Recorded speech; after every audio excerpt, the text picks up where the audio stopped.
Hey guys, this is Jonathan of the i5 podcast that I host alongside my friend Jim, back again with another video. If you like what you hear, please hit the trinity of the like, subscribe and the little bell. And with that, onto the topic at hand. The topic of this video is round 2 of Suella Braverman, who has found herself at the centre of another scandal. In Manston, Kent, there is a processing centre for illegal immigrants designed to hold up to 1,600 people at any one given time, and hold the individual person for up to 24 hours. Biometrics are taken, and then they are then supposed to be moved to accommodation, which comes in the form of a hotel at the expense of the Home Office, or they are granted immigration bail. Individuals can only be held there if their deportation from the country is to be carried out within a sensible time frame.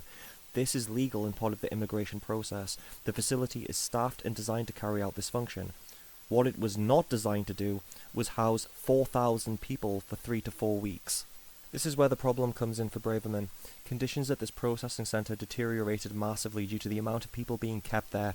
Conditions such as overcrowding in a confined space with families sleeping on the floor in sleeping bags with reports of MRSA, as stated by Yvette Cooper, and diphtheria and scabies being present at the facility have been discovered. If this wasn't nightmarish enough, there were also scenes more akin to something you would associate with a Guantanamo Bay camp over a processing centre in Kent. A woman approached the fence and threw a message in a bottle at a Press Association photographer who was outside the mesh wire fence. She had to get past security staff to do it, and was then physically escorted away. The message, which was written in pidgin English, pleaded for help, mentioning that there were pregnant women being held there, as well as lots of families and people who were very sick. There was another incident like this as a man broke through security to make it to the fence to try and make contact with the press outside. Again, he was dragged away.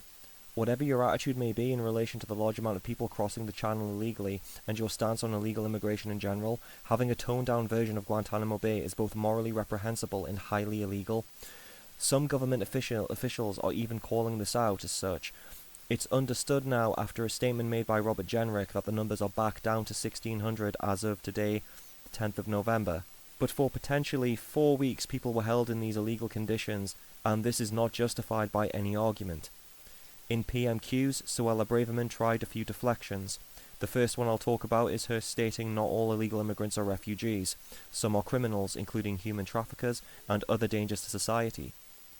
I agree with the fact stated, but not how it's being used as a deflection. This is not a justified reason to break the law, nor does it provide the moral justification to hold 4,000 people in disease-ridden conditions and having families with children sleeping on the floors in overcrowded, close-confined areas with understaffed security personnel.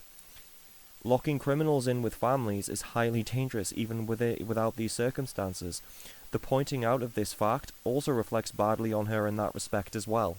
The second that I'll discuss was what some are saying is an attempt to be as iconic as Enoch Powell with his Rivers of Blood speech, which was criticism of mass immigration, referring to the influx in immigration as an invasion. On Halloween, no less. While I'm not sure she was trying to go down in history with that line of describing it as an invasion, it may have a similar effect of being a defining moment in her career as Home Secretary. This is very reactionary and hostile language. I agree that countries should have mechanisms to deport illegal immigrants, but they have to be humane, be legal, and they have to recognize people's human rights under international law. Using words like invasion not only labels everyone who comes in as an enemy, but to use it to defend the incident at Manston is completely reprehensible. If you are against illegal immigration, this kind of extreme rhetoric on its own is what can make you look unstable.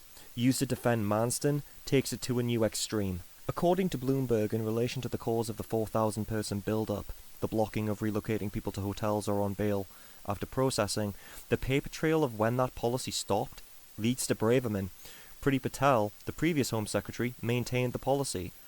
Braverman stopped it and broke the law in doing so, by not having anything in place to replace the function of the hotels. This also exposes the media and the Westminster lobby. They've lost a lot of credibility recently. For example, protecting Liz Truss during the hustings, only for her to crash the pound and have the security breach of her phone come out.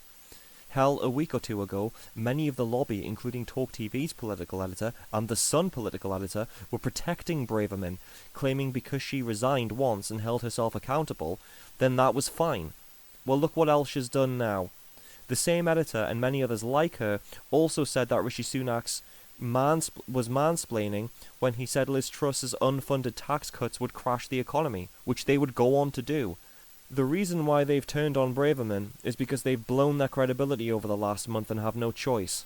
This also indicates that they look past a lot of abhorrent things in order to keep their access to and maintain their connections with the politicians. I wonder if journalists being offered the role of head of government of communications and the opportunities for money have anything to do with it. Allegra Stratton, who was infamous for showing how rotten to the core she was in the mock press briefing during COVID, held this position before she had to resign. And the real tears started when, she lost a $100,000 a year job. And now Amber de Botton, a former Sky News journalist and former head of UK News at ITV, has just recently been promoted to that position. Some are saying Braverman did this deliberately to put people off, just to get back to Braverman, to put people off coming to the UK. I'm not sure how much I believe that. This was kept quiet until the whistle was blown on it, and as far as we know it's been exposed after 4 weeks, an eternity for those inside, but not that long in terms of being on the outside of it. It's also been suggested this was to try and make the Home Office speed up processing. I'm not sure about this either. I personally think this is the result of callousness and neglect, understaffing at the processing centre causing delays combined with the delays in deporting of those who have been found to have illegally entered the country. I am not endorsing the Rwanda policy with that remark. There are ways of humanely deporting people that aligns with international law and recognising human rights. What I'm saying is shortcuts, scapegoating like that of blaming human rights lawyers, and a lack of a legal plan has allowed this intense breach to happen, and the callousness of Suella Braverman in cutting them off from being given accommodation led to that build-up in those conditions. That decision will leave her wide open to a lot of accusations now. This is the second time she hasn't followed the rules, or at least the second time she's now been exposed for not following the rules. The security breaches and now this. She needs to resign. If Gav Williamson has resigned over abusive messages, then why the fuck is she still there? I'm Jonathan, one half of the i5 podcast team that I host alongside my friend Jim. If you like what you heard, please don't hesitate to hit the trinity of the like, subscribe and the little bell. Thanks for checking us out. If you agree or disagree, or if you have anything to add, please feel free to leave a comment. Bye now.